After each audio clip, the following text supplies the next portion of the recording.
اس وقت کیلیفورنیا کے جنگلات اور شہر لاس اینجلس کی کئی آبادیوں کو تباہ کن آگ کا سامنا ہے اور اب تک 10 اموات ہو چکی ہیں اور تقریباً 1,80,000 لوگوں کو اپنے گھر چھوڑنے کی ہدایات جاری کی گئی ہیں۔ جن لوگوں کو گھر چھوڑنے کا کہا گیا ہے ان میں ایلن مسک کے بیٹے ایکس کی والدہ سنگا گرائمز بھی شامل ہیں۔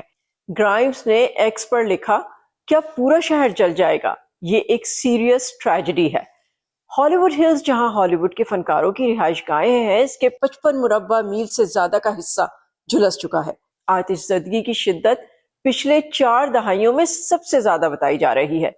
سردیوں میں کیلیفورنیا میں آگ کا لگنا غیر معمولی کیوں سمجھا جا رہا ہے؟ کیلیفورنیا میں جنگل میں آتش زدگی کے واقعات عام طور پر گرمیوں اور خزاں میں پیش آتے ہیں اور وجہ شدید گرم اور خشک موسم ہوتا ہے۔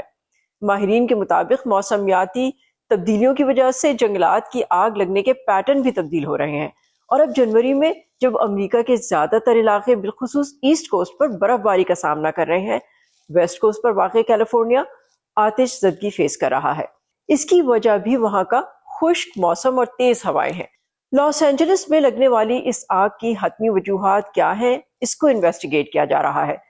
کچھ حتمی طور پر نہیں کہہ سکتے، لیکن آگ کی شدت میں اضافے کا ذمہ دار سینٹا اینا ونڈز کو بھی ٹھہرایا جا رہا ہے۔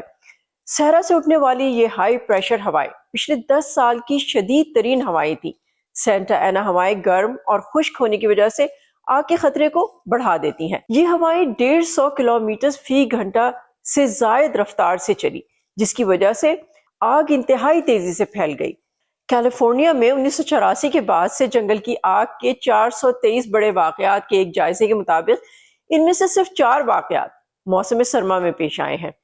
کچھ جنگلاتی آگیں انسانی سرگرمیوں جیسے کیمپ فائر، سگریٹ نوشی یا بجلی کی تاروں کی خرابی کے باعث بھی لگ سکتی ہیں۔ تاہم موجودہ آگ کی مخصوص وجوہات کا تعین تحقیقات کے بعد ہی ممکن ہوگا۔